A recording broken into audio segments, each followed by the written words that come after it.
Hello student, जेपीआरसी digital study में आपका स्वागत है। आज 12th क्लास में आपका जो टॉपिक है हड़प्पा सभ्यता आर्थिक स्थिति। तो इस टॉपिक के अंतर्गत आज हम लोग हड़प्पा सभ्यता के आर्थिक स्थिति के विषय में अध्ययन करेंगे।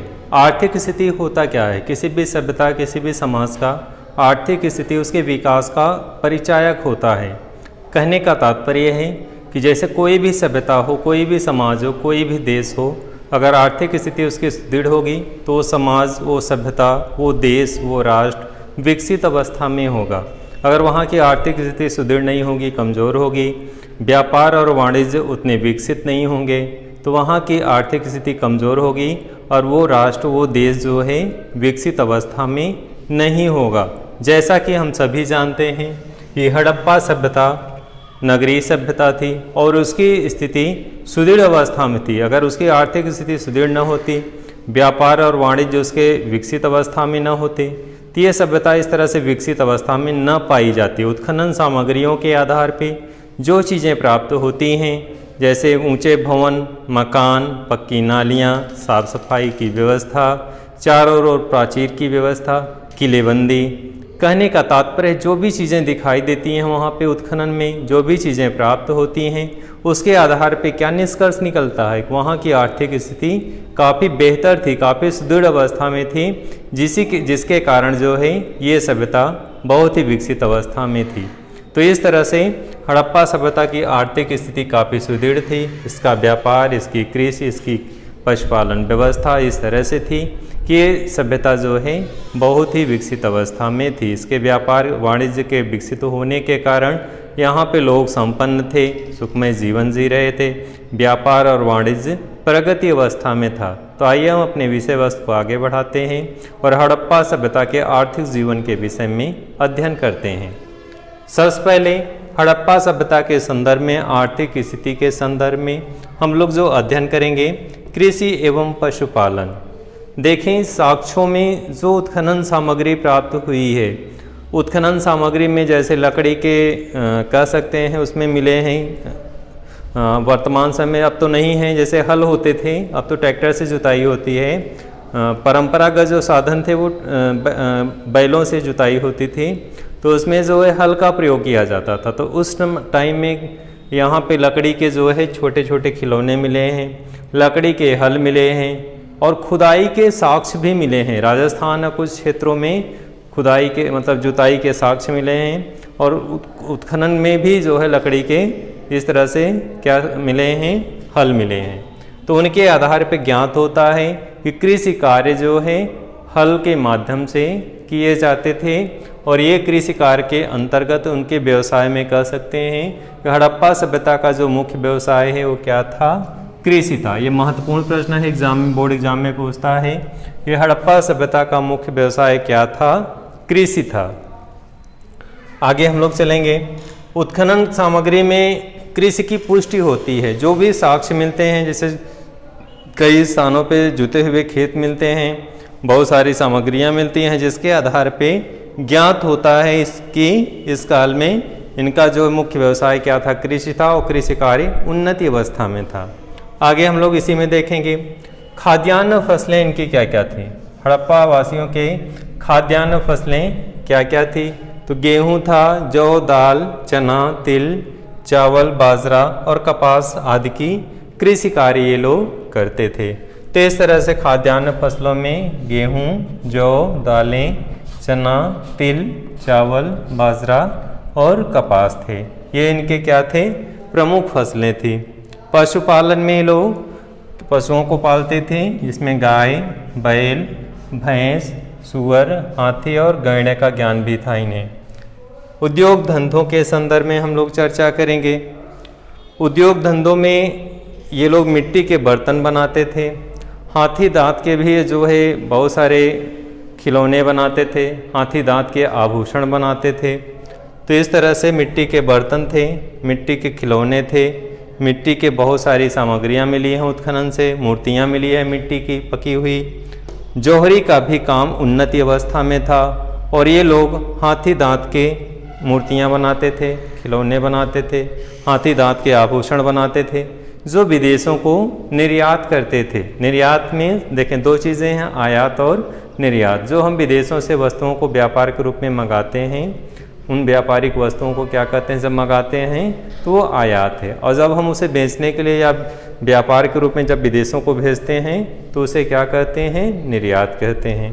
तो इस तरह से अपने यहाँ के मिट्टी के बर्तन हो गए, लकड़ी के सामान हो गए, ऊन की कताई और बुनाई करने के पश्चात जो वस्त्र बनाए जाते थे, जो कपड़े बनाए जाते थे, जौहरी के भी काम किए जाते थे, आभूषण बनाए जाते थे, हाथी दांत के जो है आभूषण बनाए जाते थे, इन सब का ये लोग क्या करते थे, निर्यात करते थे, विदेशों से निर्यात करते थे। अब विदेशों से निर्यात करने के पश्चात जो है इन्हें धन की प्राप्ति होती थी।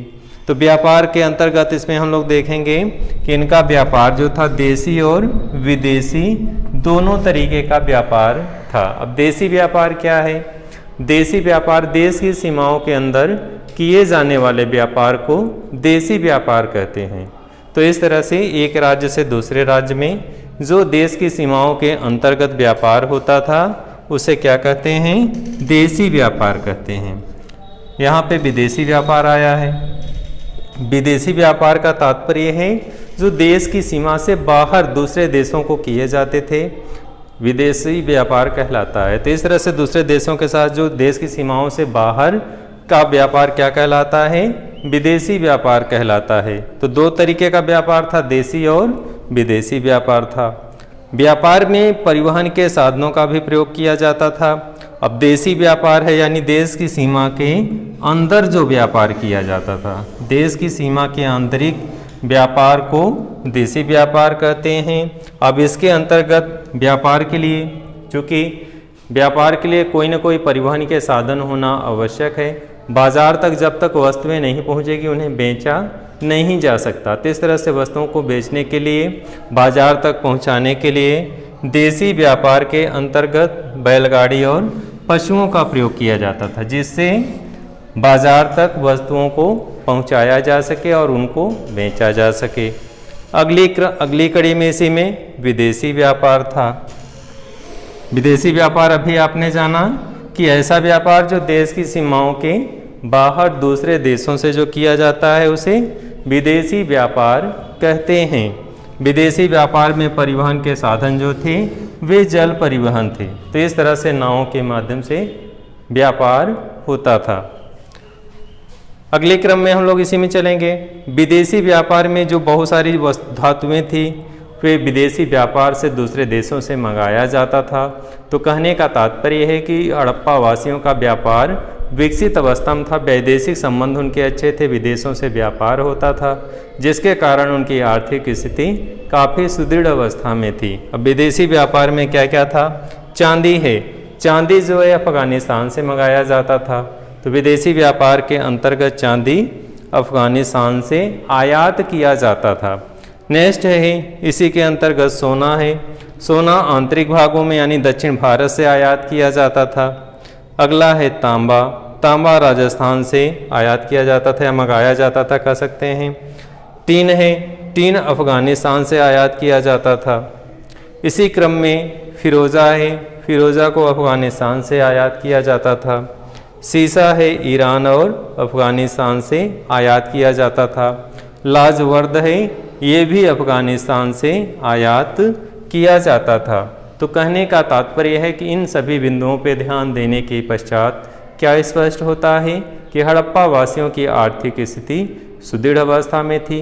उनके अर्थ का जो आधार था, उनकी आर्थिक आधार जो था कि किन किन बिंदुओं के कारण उनकी आर्थिक स्थिति सुदृढ़ अवस्था में थी।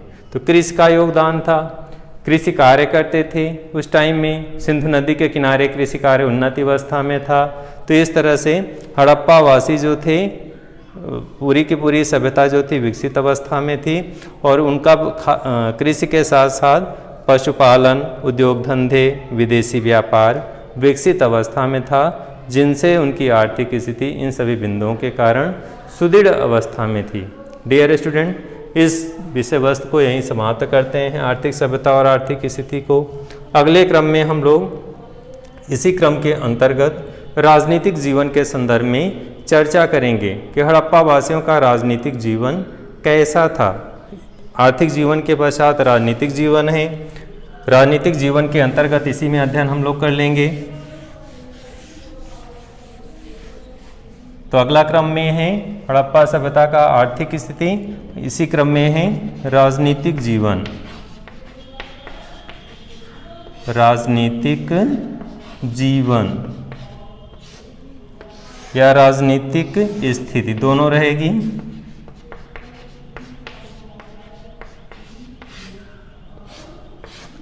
जैसा कि अभी तक जितने भी वीडियो में देखा होगा आपने, जैसे सामाजिक जीवन है, आर्थिक जीवन है, धार्मिक जीवन है, हेडिंग से ही स्पष्ट हो जाता। अगर सामाजिक जीवन है तो समाज के विषय में स्पष्ट उल्लेख मिलता है। कुछ समय समाज कैसा था, जीवन शैली कैसी थी, रहन सहन कैसा था, खान पान कैसा था, वेशभूषा क्या था, पहनावा क्या था, तीन सभी बिंदुओं पे अध्ययन करेंगे। धार्मिक जीवन में किन देवी देवताओं की पूजा करते थे, उनके आध्यात्मिक व्यवस्थाएं क्या थी, कैसे धार्मिक कार्यों को संपादित करते थे, धार्मिक आयोजन के रूप में किस तरह से पूजा पाठ करते थे, जप तप करते थे, हवन करते थे, किस तरह से धार्मिक कार्यों को संपादित करते थे।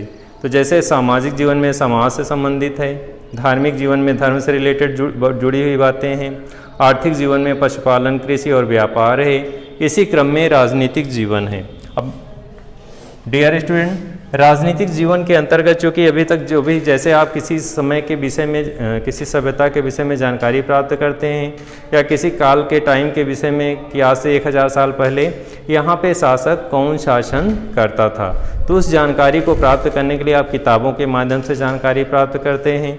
चूँकि हड़प्पा लिपि पढ़ी नहीं जा चुकी है, तो हड़प्पा लिपि पढ़ी न जाने के कारण ये पूरा हड़प्पा सभ्यता जो है, इसकी जानकारी का जो स्रोत क्या है, केवल पुरातत्व या पुरातात्विक सामग्री ही है, जिसके माध्यम से हम जानकारी प्राप्त करते हैं। तो राजनीतिक जीवन यानी राजा कौन था, कोई प्रशासनिक व्यवस्था थी इस टाइम में, किस तरह से शासन संचालित होता था, लिखित साक्ष्यों के अभाव में हमें इसके विषय में केवल अनुमान के आधार पे, जो भी उत्खनन में जो भी सामग्री प्राप्त हुई है उसी के आधार पे ज्ञात होता है या अनुमान लगाते हैं और इस आधार पे निष्कर्ष निकालते हैं। जो उत्खनन में जो सामग्री प्राप्त होती है उसी से निष्कर्ष निकालते हैं कि इस समय राजनीतिक स्थिति कैसी रही होगी, कोई प्रशासनिक व्यवस्था रही होगी कैसे। कुछ मुख्य बिंदुओं पे हम लोग ध्यान देंगे। सबसे पहले सभ्यता के चारों ओर जो ऊंचे प्राचीर बनाए गए हैं, किलेबंदी की गई है, घेराबंदी किया गया है। कोई किलेबंदी इतने विशाल लेवल पे, बहुत बड़े स्तर पे अगर कोई कराता है तो स्वाभाविक है कि कोई ना कोई प्रशासनिक व्यवस्था रही होगी, क्योंकि कोई व्यक्तिगत आदमी पूरी कॉलोनी की जो है घेराबंदी नहीं कराएगा। तो इस तरह से कह सकते हैं कि जो नगर योजना है, जो वहाँ के प्राचीरों की व्यवस्था है, जो भवन निर्माण है, उसमें एक रूपता है। बहुत सारी चीज़ें हैं जिनके आधार पे हम क्या अनुमान लगाते हैं, यहाँ ज़रूर कोई ना कोई प्रशासनिक व्यवस्था रही होगी। तो इसी क्रम में जैसे नगर नियोजन है, नगर नियोजन। अब नगर नियोजन, नगर जो है योजनाबद्ध तरीके से बसाया गया था। कहने का तात्पर्य है कि जैसे गांव में लोग अब इधर उधर मकान बना लेते हैं, एक लाइन में नहीं बनाते। यहाँ भवन कैसे बने थे, एक दूसरे को समकोण पे काटते थे। तो इस तरह से कह सकते हैं जो नगर नियोजन था वो सुव्यवस्थित अवस्था में था। भवनों का निर्माण इस तरह से किया गया था, व्यवस्थित था कि योजनाबद्ध तरीके से बनाया गया था। पक्की नालियाँ थी, सड़कें बनी हुई थी पक्की। तो किस तरह से जो व्यवस्था दी गई थी ये तभी संभव है जब कोई ना कोई प्रशासनिक व्यवस्था होगी उस टाइम में। बिना प्रशासनिक व्यवस्था कितनी बड़ी योजना को क्रियान्वित करना संभव नहीं है। तो नगर योजना व भवन निर्माण के आधार पर क्या निष्कर्ष निकालते हैं हम कि इस टाइम में, यानी पुरातत्वविद हैं वे क्या अनुमान लगाते हैं कि नगर नियोजन और भवन निर्माण, सड़कों की व्यवस्था, सफाई व्यवस्था, नालियों की व्यवस्था, जल निकासी की व्यवस्था, ये सभी इस ओर इंडिकेट करता है कि कोई न कोई प्रशासनिक व्यवस्था इस काल में रही होगी। बिना प्रशासनिक व्यवस्था के इस तरह के भवन नहीं बनाए जा सकते। अगला क्या इसी क्रम में है, भवनों की बनावट की एक रूपता, जैसे कोई भवन बने हैं तो जो एक व्यक्ति का जैसे कोई भवन होता है तो जो डिजाइन होती है वो उस जहाँ तक वो मकान उसका होता है उस डिजाइन को उस पूरे मकान में वो चीज़ दिखाई देता है। दूसरा मकान होता है तो उसकी दूसरी डिजाइन होती है, तीसरा मकान होता है तो उसकी तीसरी डिजाइन होती है। लेकिन यहाँ पे क्या है कि पूरे भवनों की एक रूपता है, यानी सभी भवन जो हैं एक ही डिजाइन पे बनाए गए हैं। इससे क्या आभास होता है कि कोई ना कोई प्रशासनिक व्यवस्था रही होगी जो एक ही मतलब डिजाइन के आधार पे इन भवनों का निर्माण कराया होगा। यानी कि कहने का तात्पर्य है कि इतना बड़ा जो है एक डिजाइन के आधार पे पूरे भवनों का निर्माण व्यक्तिगत आधार पे संभव नहीं है। इसका मतलब है कोई न कोई प्रशासनिक व्यवस्था रही होगी जो इन कार्यों को क्रियान्वित की होगी। अगला है वैदेशिक व्यापार, बाजारों की व्यवस्था, सुरक्षा की व्यवस्था। तो इतना बड़ा व्यापार यहाँ पे होता था, वाणिज्य प्रगति अवस्था में थी। सभी चीज़ों पे सभी बिंदुओं पे अवलोकन करने से स्पष्ट होता है कि बिना सुरक्षा के इतनी बड़ी व्यवस्था संभव नहीं है। अगर कोई विदेशों से व्यापार करने आएगा, अराजकता की स्थिति रहेगी, कोई प्रशासनिक व्यवस्था नहीं रहेगी तो व्यापार विकसित अवस्था में नहीं होगा, व्यापार संभव नहीं होगा। तो इस तरह से इन बिंदुओं के आधार पर क्या ज्ञात होता है कि कोई न कोई राजनीतिक व्यवस्था रही होगी जिसके आधार पे प्रशासन संचालित होता रहा होगा। अगला है माप तौल, बाट। जो बाट मिले हैं, तराजू मिले हैं, तौलने के लिए बाट मिले हैं, तो बाटों के आधार पे मुद्रा व्यवस्था के आधार पे भी अनुमान लगाया जाता है कि कोई ज़रूर प्रशासनिक व्यवस्था रही होगी जो कर लेती रही होगी, बाटों का निर्धारण करती रही होगी। इन सभी चीज़ों के आधार पे हम ज्ञात करते हैं या निष्कर्ष पे पहुंचते हैं कि कोई न कोई प्रशासनिक व्यवस्था रही होगी। तो आज का हमारा ये विषय वस्तु यहीं पे समाप्त होता है। अगले वीडियो में हम लोग फिर से मिलते हैं। धन्यवाद।